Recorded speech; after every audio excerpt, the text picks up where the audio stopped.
This morning, we woke up to news of a tragedy that reminds us of all the ways that we are united as one American family.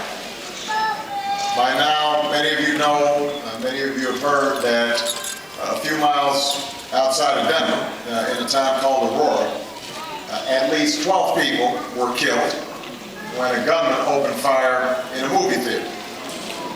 And dozens more are being treated for injuries at a local hospital. Some of the victims are being treated at a children's hospital.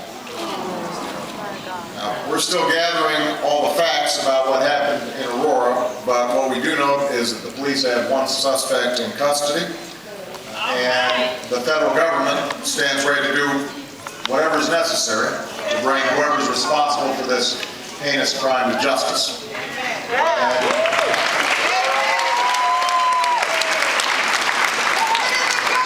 We will take every step possible to ensure the safety of all of our people.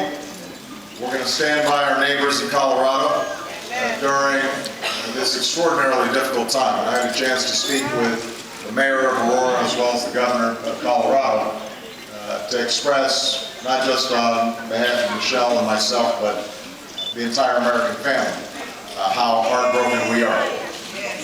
Now, even as we learn how this happened and who's responsible, we may never understand what leads anybody to terrorize their fellow human beings like this.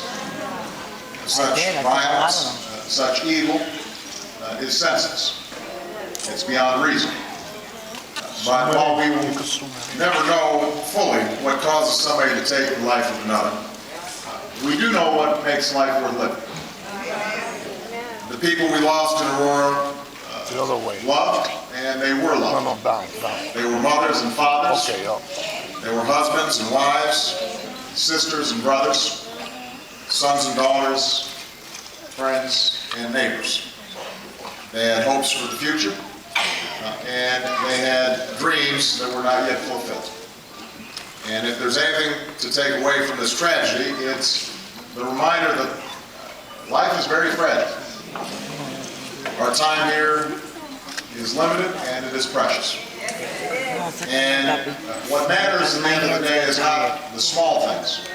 It's not the trivial things which so often consume us and our daily lives. Ultimately, it's how we choose to treat one another and how we love one another.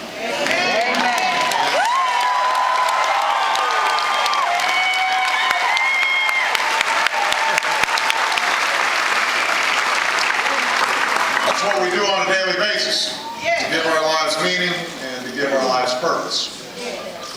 That's what matters.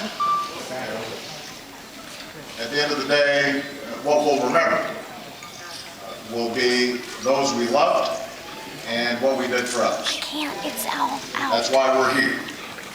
My phone is out. I'm sure that many of you who are parents here had the same reaction that I did when I heard this news. My daughters go to the movies.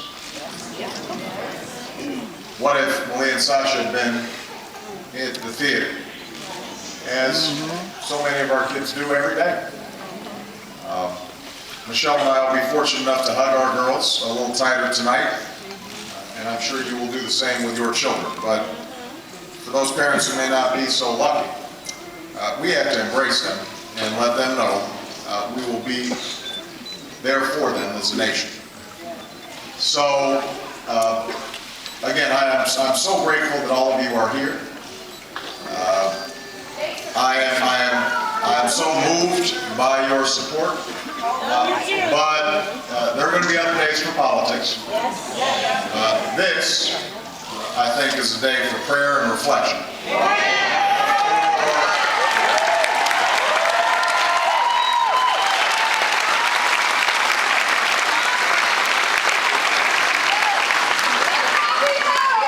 So what I'd ask everybody to do, I'd like us to pause in a moment of silence for the victims of this terrible tragedy, for the people who knew them and loved them, for those who are still struggling to recover, and for all the victims of less publicized acts of violence that plague our communities every single day. So if everybody can just take a moment.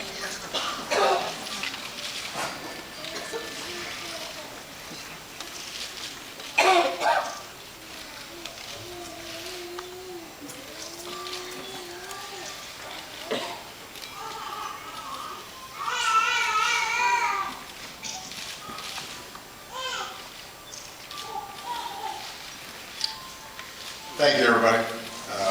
I hope all of you will keep the people of Aurora in your hearts and minds today. May the Lord bring them comfort and healing in hard days to come. I'm grateful to all of you, and I hope that as a consequence of today's events, as you leave here, you spend a little time thinking about the incredible blessings we love you, Obama! has given us.